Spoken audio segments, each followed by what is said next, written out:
Welcome back, everybody. Bienvenidos otra vez. Welcome. I hope you had a good lunch. Yes. I hope you had a good lunch. Yes. I know I had a great lunch. Excellent. Well, now we're on to our Q&A session with our panelists. So please take this opportunity to ask questions, to clarify concepts, to deepen really the conversation, especially if there was something during the breakout session that you were interested in. This is your opportunity. What I'm going to ask you, please, is that when you share a question, please make sure to indicate who the question is directed to. Unfortunately, we have their names here, but we've been told it's not really going to come. It's not really going to work out. It'll be too distracting. So can we have our panelists introduce themselves just one more time, probably by name, just so our audience are familiar with you? I'll start. My name is Brione, minor Mitchell, but you can call me Brione, Bree, whatever works for you. Good afternoon again. I'm Dr. Linda Johnson-McClinton, and as I told you in each session, you can just call me Dr. Linda because the name is just so long. My name is Morgan Jackson. Morgan works for me. Lisa Delpit. Like if Dr. Delpit needs introduction, right? Okay. Yes. When you want to speak, if you could pull the microphone near you, that way they can get it recorded.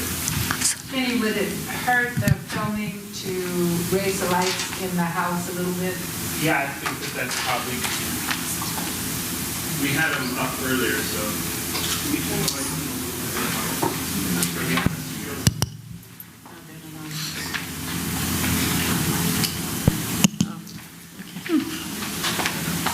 Anything you say in the mic will be better recorded. So thanks. So if you don't want to record it, don't say in the mic.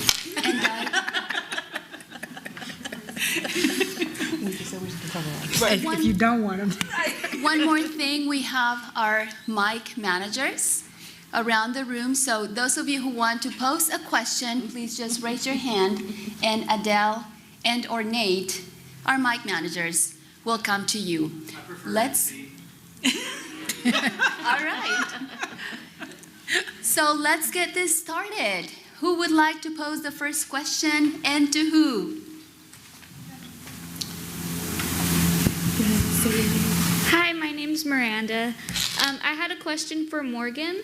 So when I was in your group, we talked about things that we could have in the library to incorporate everybody, I guess. So what are some recommendations that you have to keep in a classroom library for secondary? Awesome. Thank you so much. For secondary, I think that there are amazing authors, depending on what you're looking for. Lamar Giles is an amazing YA author who writes excellent books with Black characters where their Blackness isn't part of the plot. K.A. Holt writes amazing LGBTQ stories. Mark Oshiro writes some as well. Just depends on what you're looking for. There are, We Need Diverse Books has a website that offers a variety of literature and references. Also, follow the authors that you like and kind of see what's out there. If you have my email address, if not, get me afterwards and I'll give it to you as well. If you want, you're more than welcome to email me, and as I think of things, I will gladly send you titles.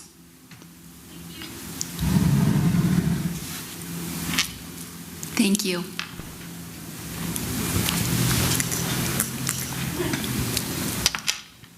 Hi, my name's Erin. This question is for all of you guys. As Dr. Delpit said earlier, that kindergarten is one of the most important grades for our students. That's very foundational, fundamental time. And since the pandemic, in my own time and experience with children, I'm noticing that some of our younger students who were in kindergarten during the online teaching, a lot of foundational things are falling through the cracks. And now they're having to pick that back up and work towards it. For example, one of the students I'm working with, she's in first grade, and she knows the ABC song, she knows the letters to say, but she can't visually tell the letters apart. and she's in like first grade now, and that's when you're having to read more advanced.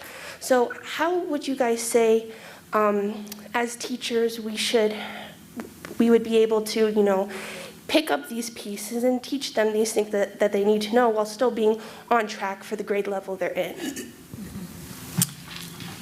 Yeah, interventions is key.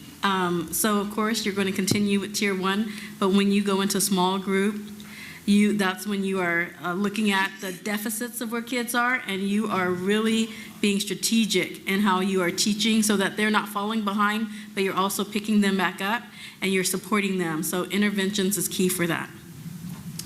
To add on to that, I would also go back to looking at what are you covering now, because for every skill you teach, there are things that students must know and be able to do prior to that skill.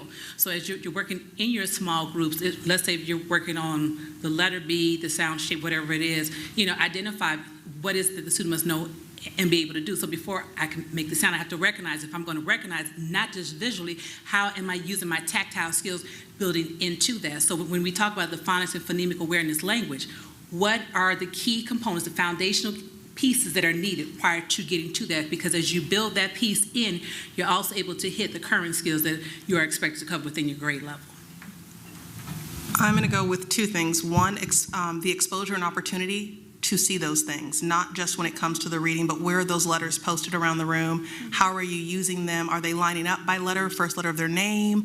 Things where you can incorporate that letter recognition outside of just strictly reading. But also, I hesitate a little bit in terms of there have always been students in first grade who weren't where they needed to be.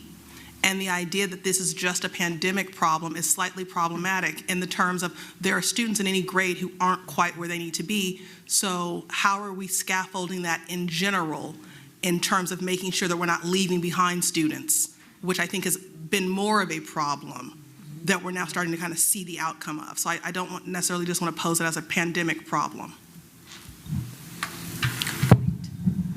And there are two things I wanted to pick up on. One of which is all of them are related to what's already been said, but Morgan's notion of that there's always been this problem. I would like for us all to take a break from only thinking about the deficiencies that the pandemic caused. While the children were at home, there were lots of things that were happening and engagements that children were involved in. If we can spend some time talking about what those things are and then assign letter names and sounds to those things as we make a list, I think making that connection between the kids' experiences and school would be great. The other piece would be having children, especially, well, all kids, but kindergartners love to play teacher.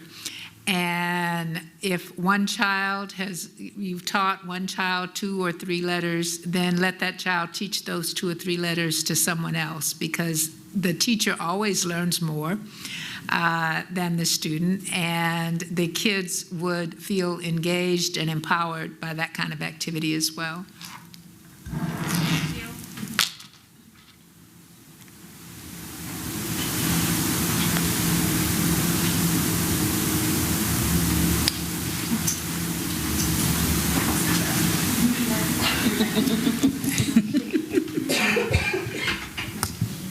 My name is Azul. Hello. I wanted to ask, I guess whoever can answer it, just because you guys are all practitioners.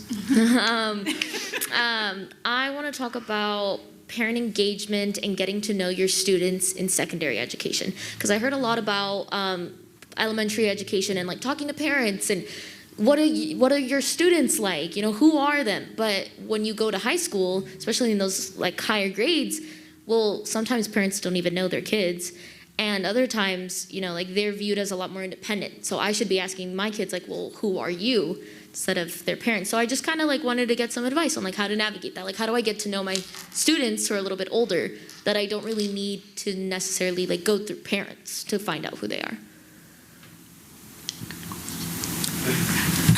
I'm processing. Sorry. So twofold. If I heard you correctly, you're asking about getting to know the student as well as their parent, because as you said with secondary, unfortunately we see less parent involvement. Am I correct when I say that? Yeah. Okay, so from my perspective, my experience, it still goes back to asking the open-ended questions. So when we're talking about the students, getting to know who they are. As teachers, somehow we have gotten into this notion that we just come out the gate running, but we don't even know who our clients are. We don't know their experiences. We don't rely on files to teach us what a student is. That's more of a snapshot of a moment in time. So how do we know the personalities, the preferences? I had a student in the middle grades, and his whole thing was he was a brilliant kid, but could care less about what was going on. I had to have one-on-one sessions with him to know who he is as a learner. And when I learned that the type of text that he preferred, whether we were doing ELA or social studies, was totally different from his peers because mentally he was on a different level, a higher level, I reached out to pull those pieces of text in, still teaching the skills that are necessary, but meeting his sweet spot in education. And then so when we talk about the secondary ed parent, to every parent's defense, they know the child at home. They don't know the child as a learner.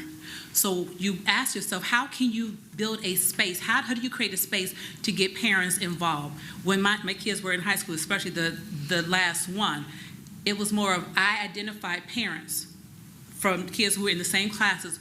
I took the initiative and created a parent group.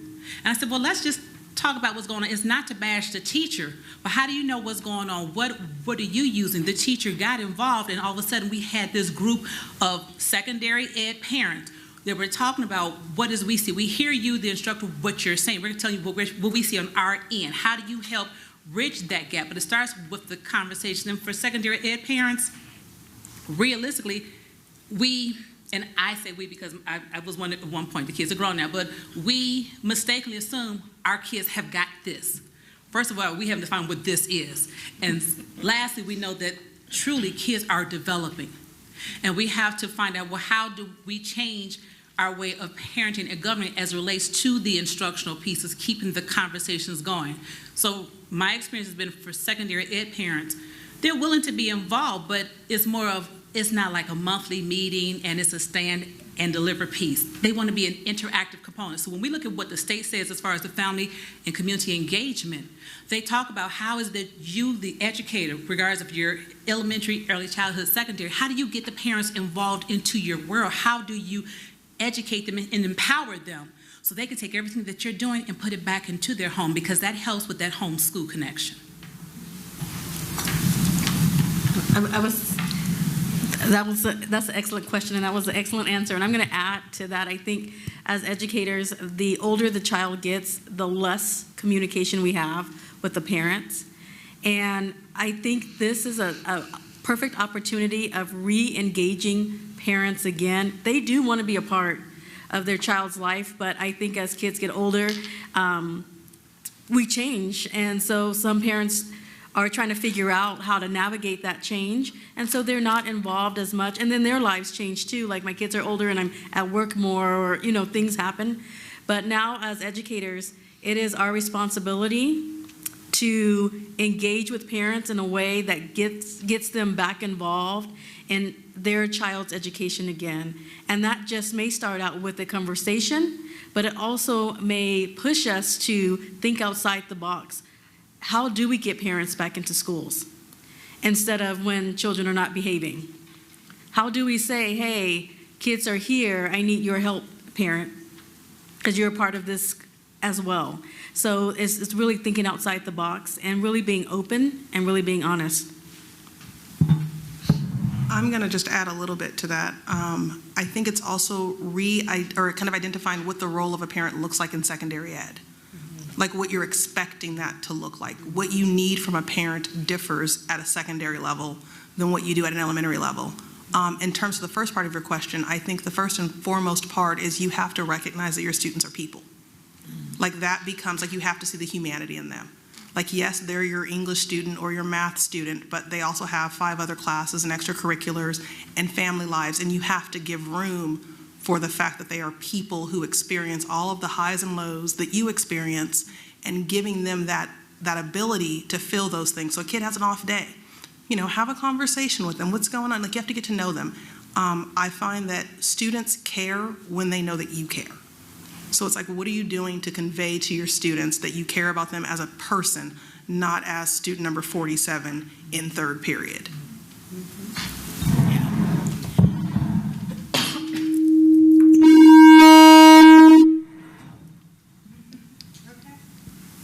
Let's try that. Where that was coming from. Okay, I'll turn it this way. As the question around, the discussion around parents brought up some really terrible memories. I was told one time that nothing ruins good parenting like teenagers. And I think, teenagers are often at the age when they're pushing against parents. They come back, but they are pushing at that point to define who they are. So the teacher may have a better opportunity to get more insight into the child than the parent might in some instances. And I think, what Morgan said about just think about, you've been in different situations and you felt known or unknown. What were the things that made you feel known by the person who was talking to you? Same thing with kids, asking them their opinion, their experiences, sitting with them at lunch. I know we talked about that for little kids, but also for older kids, creating in the school opportunities for small group kinds of discussions. Anything like that where a young person feels that they are being heard, I think establishes and deepens a relationship. Would like to add one more thing. As you were talking, it just reminded me of a point. When we talk about our parents and getting them into the conversation regardless of what grade level our students are in, we have to, as you said, take the human side and be mindful that everyone didn't have the same great experience in school. So to the parents' defense, I don't want to be bothered with you, teacher, because my experience was not the best. So that goes back to knowing your clientele. Having a conversation with parents to kind of fill them out as far as what they feel about education and the why, because that can help you not only coach them to get past that trauma, because it was a trauma for them. You have to respect that. But then in turn, you're building that relationship that will better support your students. So I agree, remembering the human side of our parents. Hi, my name's Kenny. And so since a couple of you identified that you're parents, and I know that the other two that haven't done so yet, just from Dr. Delpit's work, I know that she's talked about her daughter and her work. I'm interested in the other side of this. Like, we're not just educators, you're also mothers, you're daughters, you're someone's sisters. Has there been a particularly affirming experience as a parent that you've had in terms of engagement with teachers that helps you shape how you might give advice to a pre-service teacher or an in-service teacher about how they might interact with you? Not just as you're an educators, you're all educators, but you're also parents. And has there been something really affirming in your own child's experience of teachers working with you that is something that could be passed on? That's a really good question. I'll start. Yeah, we kind of have something going. Let's keep it up. So I had guardianship of my niece. So I don't have children of my own, but at one point in my life, my niece was having a hard time, and I had guardianship of her in middle school, which is like the worst time to take on parenting, like the absolute worst. So anyway, she was acting out in school. As a matter of fact, she cursed out the teacher because the teacher had her in one seat and then forgot and then was correcting her. And I mean, she just lost it and went after the teacher. And so I was called, and I was already an administrator in the school district. And the one thing that, the negative, I'll start with the negative and then go with the positive, is that they didn't know that I was an administrator. And so they assumed that I didn't know anything. That's number one no-no. And then as I was speaking and I had to correct them, I wanted to assure them that we're on the same page, like I do what you do, so I understand you, and the behavior will be corrected because my niece will not come back and continue to be belligerent to the teacher. But as I reflect on that, the way you come at parents, the way they know if you assume that they don't know. And so you have to come with no assumptions, and I think I spoke about that earlier, really on the same page and really trying to be a community for this child and not necessarily me against you or I know everything, because you just never know what they know. I concur with what you said about we have to not assume our parents don't know. And for those who don't know, it's our responsibility as practitioners to front load them with that information, help them through that process. Because when my children were in school, they're all grown now, but when they were in school, no educator in their school knew that I was an educator on purpose, because I didn't want the quote-unquote special treatment. I wanted to see you raw and have you greet me as a parent, not as an educator in the same field that you're in. And for the most part, it worked out well. You know, my children had teachers who saw their parents as people and who would front load information to set a foundation so we can address whatever concerns that were there. But unfortunately, I too have had an experience where educators decided, well, you don't know anything and I'm going to give you base level and that's it. I let them go ahead and spin out. And when they catch their breath, then I let them know who I am. Because I'm giving you an opportunity to catch yourself before you really go there. Right. And to see their expression just change. Because they think, oh my gosh, now I stepped in something, how do I get out of it? My response to them is always, shame on you for assuming that I'm less than because I'm a parent. I am still a person. I am this person's parent. I am someone who it is your responsibility to work with me as you work with my student, because we're supposed to be in this partnership. You said that when we began the school year, but you're treating me like I'm less than a partner. So as practitioners, you want to make sure that you are sharing the responsibility. I've always told my parents, we're in a relationship. We are raising the children together. We are teaching them together. I had a situation, each child is different, so let's just say my youngest is the most unique. And that being said, He's teaching you the most. He was teaching me the most, yes, on a whole nother level. Because part of my background is being a reading specialist, and he was the child where school was not him. He was the artsy, or is the artsy person, and therefore, in order for him to own the information, it had to be through the arts. So he struggled in all English coursework, but specifically this 1 year, senior year. And I'm talking to the teacher. Now, the other teachers had gotten the word out, hey, she's a reading specialist and she's an administrator, be careful. Obviously, she didn't get the memo. And she decided that, right, she decided, well, my child just wouldn't get it. Look, he's failing, that's it. So I asked her to please explain to me what you're doing to help coach him, and how can I support you in that process at home? The response was, that's not my job. He didn't do the work. That was the wrong response for any parent, especially one who is a reading specialist and administrator. So we had to have a different type of conversation. I asked her, what do you know about my son? What do you know about him as a person? Well, he's in my English class. She didn't know him. So when I talked about, well, my son is a musician, and this is how he takes in information, because remember, everyone has a different learning style. You need to know your audience. And we talked about how he picks up skills. I said, well, you're covering the Harlem Renaissance now. Let's talk about the music in that time period. What were the impacts of it? Because it had a special purpose to it. And let's tie back into my son's gift, because we know he's that music person. That's just him. And she said, well, you know, that's outside of my job description. I said, no problem. We're going to end the conversation here. So I took it to the next level as needed. And my point to the building administrator, it was not to spank the teacher on her end. It was more of, how are you going to coach her up?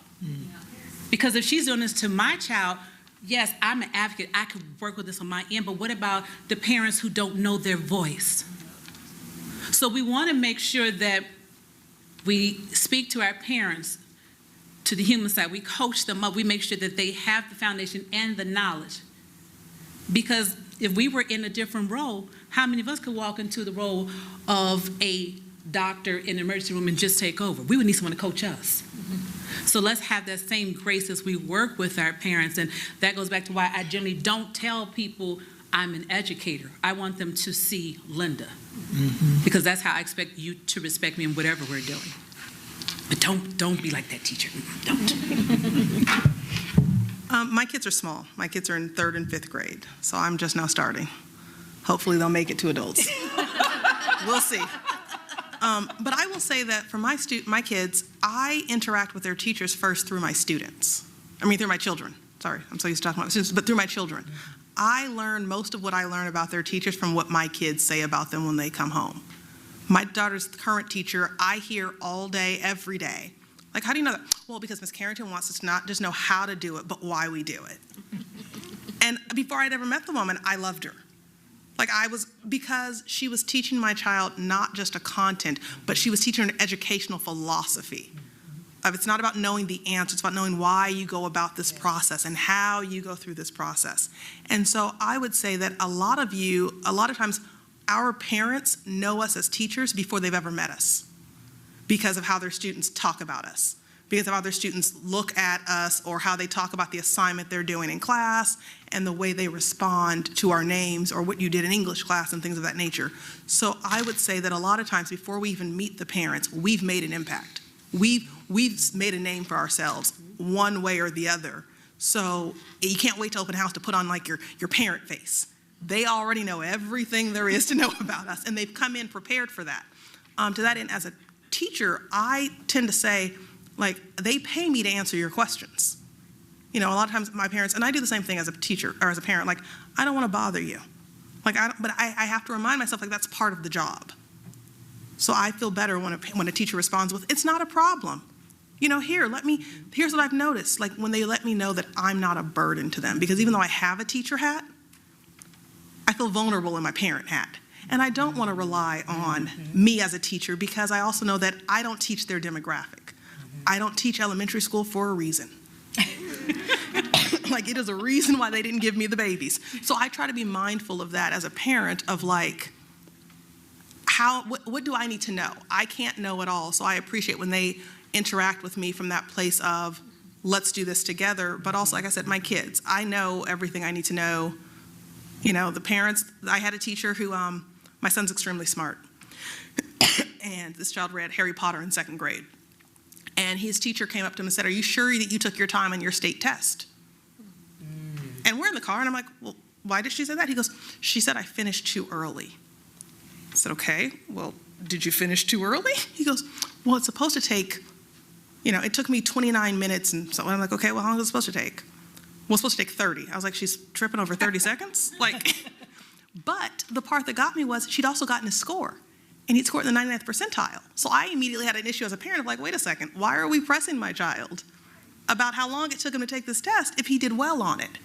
And so I had that issue of like, time out. So as a parent, like, I know what I need to know from my kids. I know from their friends and how they talk about the art teacher versus this teacher. So I would caution, like, we're performing long before we meet the parents. Well, like Linda, I had just one child. An army of one is what I typically refer to her as. And she has always told me that I taught her everything, she taught me everything I know about other people's children, which is one of the names of one of the books, which is certainly true. But she was not an easy school kid, and she was bright and clever and deeply ADHD. And I was getting constantly notes or calls from teachers that she didn't do her homework or she didn't bring her homework in. And I know she had done it, and I know that there's a black hole with an ADHD child. between your house and the school, no matter how much you try to fill it in their book bags or whatever, somehow. I mean, the child lost 23 sweaters in second grade. So, you know, at some point when the teacher does that, I mean, in my head, I'm going, okay, so you're upset she doesn't do her homework. Well, she doesn't clean her room either, and I don't call you. So just to say that a constant barrage of the kid didn't do this, whatever, is not helpful. What is helpful is probably helping the parent and the kid figure out what it is that can solve the problem. But just continuing to send notes home or giving Fs for homework or whatever doesn't help. The other thing I wanted to say is I found, this isn't for me as a parent as much, but just when I am trying to, I would have appreciated it if teachers did that, to ask me about the child rather than just tell me about the child. What kinds of things does Maya, my child, like to do at home? What kinds of things might I be able to bring in to connect to her interests? But the most important thing is, I think, to ask parents, what do you want for your child? Mm-hmm. And when you ask that question, it brings down so many defenses in parents. It just begins, they begin to speak from their hearts. And then you get to say, to realize something that you can connect with and that you can be partners on when you begin to hear what that parent has to say about their dreams and their goals. Dr. Delpit, we have a question from the virtual audience who's watching the live stream. So when you're fugitive, you're on the run. How do you stay empowered as a fugitive and not always be on the run? Say that again. So with fugitive pedagogy, when you're a fugitive, you're on the run. How do you stay empowered as a fugitive and not always be on the run? Stay empowered? Mm-hmm. Well, you know, one of the lessons the Underground Railroad taught us is that you can't do it by yourself. And that if you have connections to other people who have similar kinds of views, then you always will get that support that you need. And that can be while you're in school, making those talk. It's easier with classes and talking to classmates, but also using the time in school, in university, to create online connections. You can do that in the school if we ever fully get back, but anyway, in the schools too, with like-minded teachers. But sometimes you have to do it over the intercom. And as to being on the run, you probably are going to continue to be on the run, and you need to, that's why you need the support of others who are traveling with you. You also need, I think, they used to say, follow the Northern Star. You need a place, need to understand where you're trying to get to. Because if you are just floundering around without having a clear understanding of what the children that you're teaching need, then it will also be problematic for you to try to do the necessary work. And I think it's important for us to understand that as much as we all may work to try to change policy, what reading Jarvis Given's book taught me, since from the 1915s, the work, there hasn't been an effort to try to really do what children of color, marginalized children of color need to make sure that just gets incorporated in classrooms. So since it's not going to be there, don't wait for it to be there. Don't expect it to be there. I see so many teachers who get so discouraged because they say, or activists, that we've worked for it, we keep trying to change the policies, et cetera, and they change them back or they don't. And that's very discouraging. But if you have a different mindset that it's not a regular kind of war, this is a guerrilla warfare, and we have to, we do have to keep on the run, so to speak, and we have to keep under the radar, and we have to keep underground. And it doesn't matter what it does, but we still have to do it. What the larger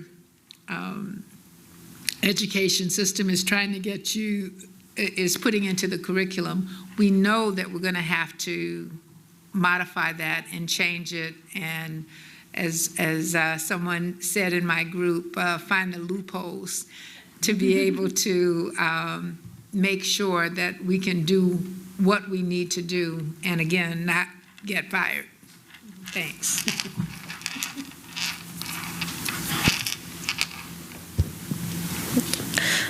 This is for Brione, but anyone could answer because you guys are all educators, but you specifically talked about motivating and engaging your students. So I'm doing my student teaching in a high school math resource room. So high school is definitely a different ballgame than elementary school. So we're having a big problem with keeping our kids motivated to work independently and just complete, honestly, any sort of task that we give them. And also I'm coming in the middle of the semester, so I know that you talked about setting the ground rules and stuff, but unfortunately I'm coming in at the middle of the semester, so my mentor teacher has kind of already put those things in place. And I was wondering if any of you guys had suggestions of specific things that you could do for high schoolers to specifically increase their motivation, because I know I've been taught stuff for elementary school like treasure boxes and token boards and extra recess time and stuff like that, but obviously in high school that stuff isn't going to work as effectively. So do you guys have any suggestions on that? I'll start, and then I'm looking at some eyes over here, so I'll let them. So to me, high school, and I did my student teaching. I didn't do my student teaching in elementary, although I stayed in elementary most of my career. I did it in middle school and high school. It's so weird, and then I just decided to go into elementary. The first thing, though, almost like adult learners, is we have to communicate. How do I engage you? Because you know how to engage you better than I know how to engage you. And when we're not communicating and I'm coming in, we're talking about that word assuming that I know, we'll lose out. Have the conversation with them. This is where I need you to be. So I'm going to go back real quick. I also did like a dean in training at a high school. And so very tall, handsome football player, was in the class. This was summer school. He had missed some credits, so he had to do credit retrieval. But we were acting a fool in the classroom, and the teacher had to call. So guess who had to go down and straighten the classroom out? It was me. So I go in there, and I had to pull him out. And we had a conversation. We had to come to Jesus. We had that kind of conversation, because his grandmother had spent her last, $200? I don't know how much it cost to do this credit retrieval program, but he's going to act a fool and then lose that. So we had to, the part of the conversation is, how can we help you? Because right now, this is it. You're not going to graduate. And with that conversation, he got back on board. But he did talk about what was happening in that class and why he was doing what he was doing. But I say all of that to say we have to conversate. We have to have kids, high school kids, middle school kids, a part of the conversation, and they will tell you how to engage them. They will. Mm-hmm. I was laughing because I find that high schoolers are just really tall kindergartners. I've done 15 years of teaching, and it's all been middle school or high school. Bless you, elementary people, bless you. But I laugh because, honestly, don't negate what a kid will do for a sticker or a treasure box. Like, you have to know your clientele, and sometimes they actually are really excited for, like, if you get 5 stickers, you get to get something off the treasure chest, because they are required to be so adult so often. There is a part of them that really likes the simple, childlike, I put a sticker on your paper. Like, that will send the toughest boy into the biggest grin. I'm like, my kids aren't allowed to show tattoos. I'm like, legitimately, Dora the Explorer, like, ace bandage wrap is like the hottest thing in the world, because I wrap them, and it's hilarious. I'll be like, I'm gonna need to cover my tattoo. But it's because, so, like, don't negate that they're high schoolers, so they don't want the fun stuff, because they do. The other thing, and I totally agree, like, why aren't they meeting the standard? When you say they're not meeting it, are they not doing their homework, or are they not bringing their homework back? Those are 2 very different things. From what I have gathered in the class is, from what I have gathered in the class is they are not assigned homework. It's like nobody gives homework. So it's just the classwork that they've been given, and they just sit for the whole, independent practice time, and they are on their phones, or they're taking a nap, or whatever that may be.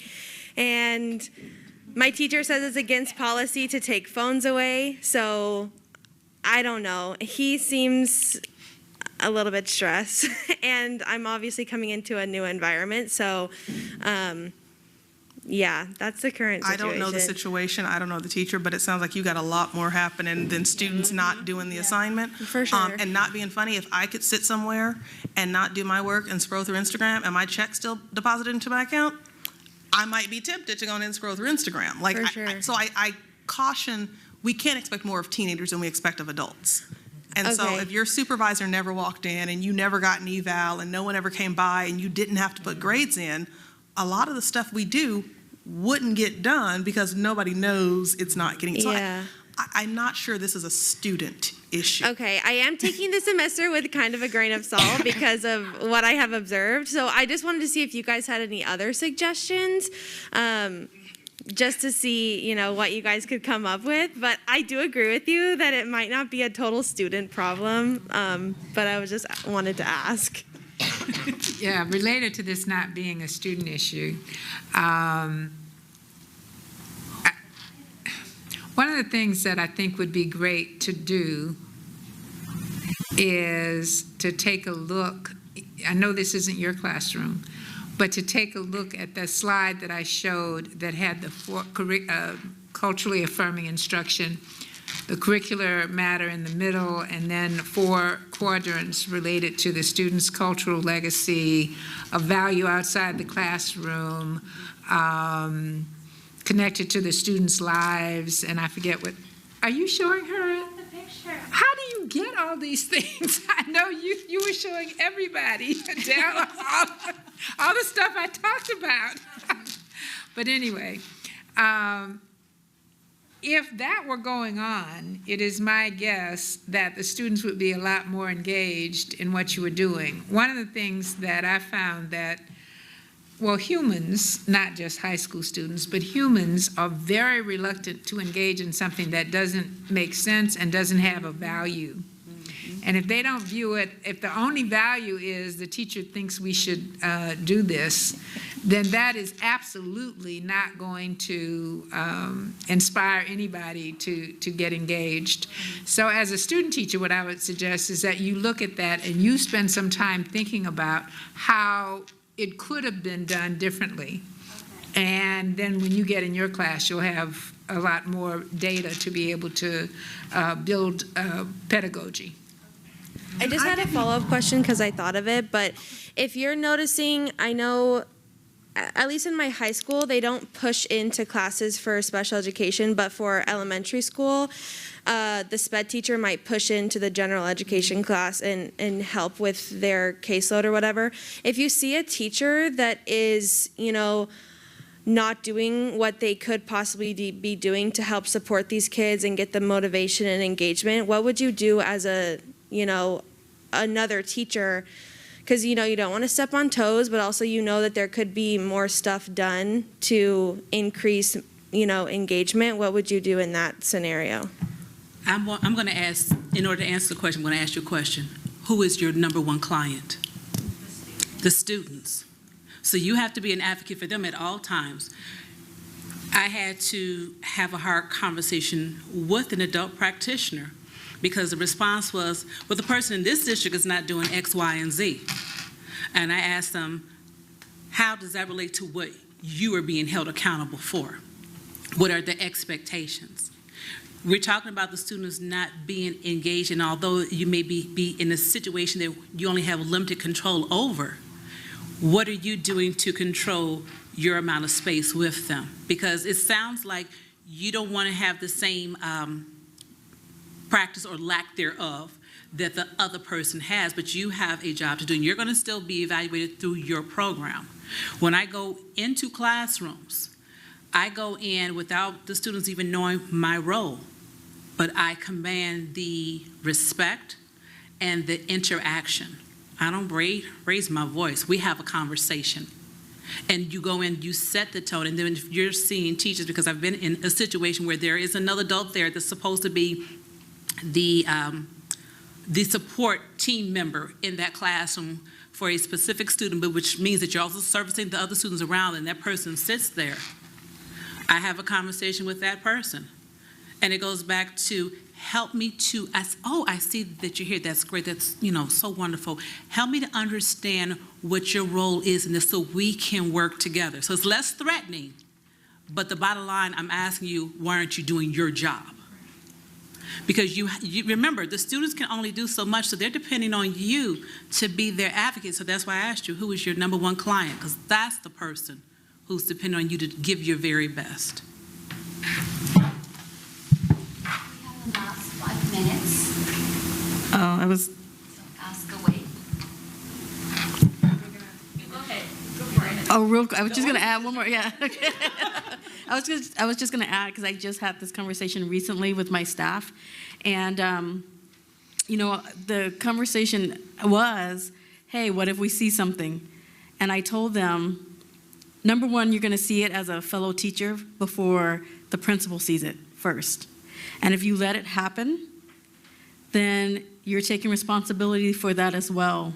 You have to be the advocate for it, just like Linda. I was going to say Linda. I'm so sorry. Just like Linda said, you have to be the advocate because you're going to see it and you're able to intervene before anyone else is able to intervene.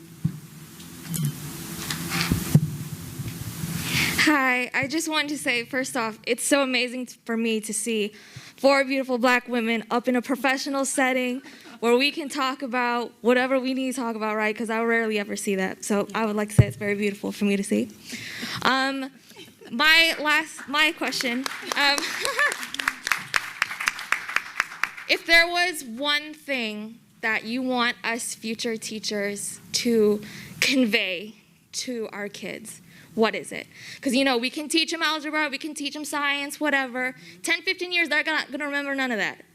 So if there's one lasting thing that we can do for them to be as a better human, what would that be in your mind? I'm going to totally take this one because I got this one. That you love them and that they matter. And I'm the person who says in my classroom all the time, I love you all, because I think that you take for granted that every kid hears that. So to know that you love them regardless of subject matter, grade, achievement, and that they matter.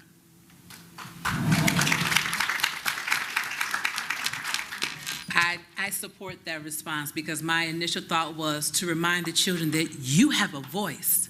Your voice counts. Quite often as adults, we unintentionally tell kids, regardless of age, stop asking why, stop talking, just listen. We give directives. So I encourage each of you to remind your students that your voice matters. And in many cases, especially with the middle to high schoolers, we have to help them know how to use it for good and not evil. Let's be honest.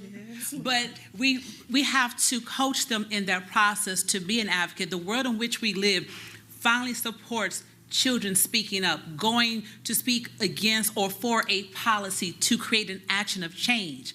And kids are so quiet. You know, you go in the room, any questions? No one says anything. And you know that there are questions in their head, but they have been taught to just be silent.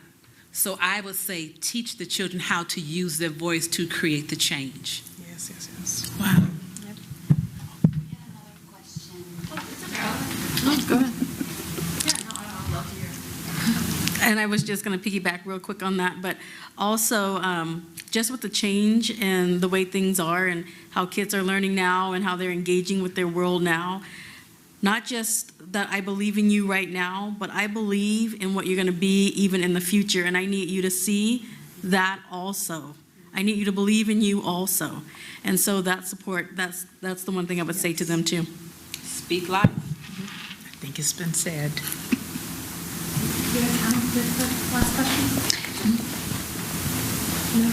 It's up to you. Oh, I don't want to take any more. Ask the question. We didn't have to twist your arm. It's kind of important to me.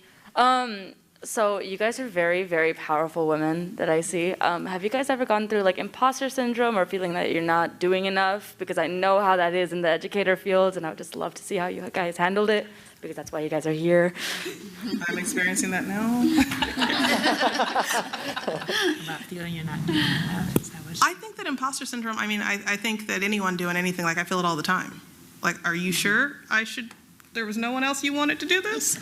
Like, there's something, I think, for so long, my voice wasn't affirmed. And I didn't grow up seeing people who looked like me do these things. So like, I don't have that recall of like this person who did that and I want it to be just like them. So I'm, as an adult, kind of floundering in a situation I've never seen anyone do. And so my first encounter with it is doing it. And that's a really daunting task because I grew up not knowing I could do it. Yeah, you know what? I want to, yes, and I agree with that. And I think it's not until recently, because I think for so long, even when you said something, being a person of color, being a black female, black woman, I don't think we were taken as serious as now, as 2020, 2021, 2022. And so, yes, I lived the imposter syndrome life for so long. And I was even told that, you know, you're just not invited into spaces. Well, now I'm the creator of spaces. It's not about being invited. So now I'm going to be my authentic self, whether you like it or not. And that's what it's about right now, is my authenticity and your authenticity and meeting together. Yes. Well, for me, my experience was more of, I saw educators that looked like me up until high school. And in high school, we had a melting pot, which was amazing. But here is the thing. Growing up, I had a severe stuttering problem. And therefore, instead of many teachers speaking life, because academically, I had it on paper. Test-wise, knocked it out. But being able to articulate it was a barrier for me. And so I had people not directly tell me, but my educators through their actions let me know what I would not be able to do. And for a brief moment, I did believe that. But then I had to remember and be thankful that I had a mother who reminded me, you can do whatever you want. You know, the folks may not be able to understand what you are studying over to articulate, but you know how. So one day I just decided, I'm not going to stutter anymore. Wow. I had gone through speech path and all of that, and my mother pulled me out of speech path because she said, why are they having you tutor students on academics when you're here to learn how to articulate your words? And I just decided one day, I'm not going to do that because I have so much to say and so much to give. And the things that they said that I could not do, they now have to watch me do it. Wow. Just watch. Speak life over yourself. I think one of the great things, I can give this advice to all these ladies, is the older you get, the more secure I think you can also get in, no, I don't know everything, but what I do know is important. Yes. And recall, I was thinking about a Jewish friend of mine who was telling me this story about a man praying to God and said, God, please make me just like Abraham. And God said, but I already have an Abraham. And I think that's the truth for all of us. Mm-hmm. All of us have that special piece, that puzzle piece, as I talked about, that we are here and a purpose, that we are here to contribute. And the more we can get into that, connecting to that my purpose, my place, not compared to anybody else, not compared to, I think there are a lot of scholars who do a lot more important work than I do, but what I do can also make a difference because it's just me who's doing it. The other thing I wanted to say is that sometimes we get to the place, and I think you alluded to that, am I doing enough? And I certainly have felt that and felt very downtrodden at different times over the years about I'm not seeing what I need to see change, what I had planned when I started my career to change the world, and I'm not seeing it change. One of the great things about being a teacher is eventually you understand that it may not be you who sees the change, it may be your students. And if that's one of the values of teaching as best you can, because you are, again, preparing those who will inherit the future. And hopefully your guidance will allow some of the changes that you hope to have happen. Thank you.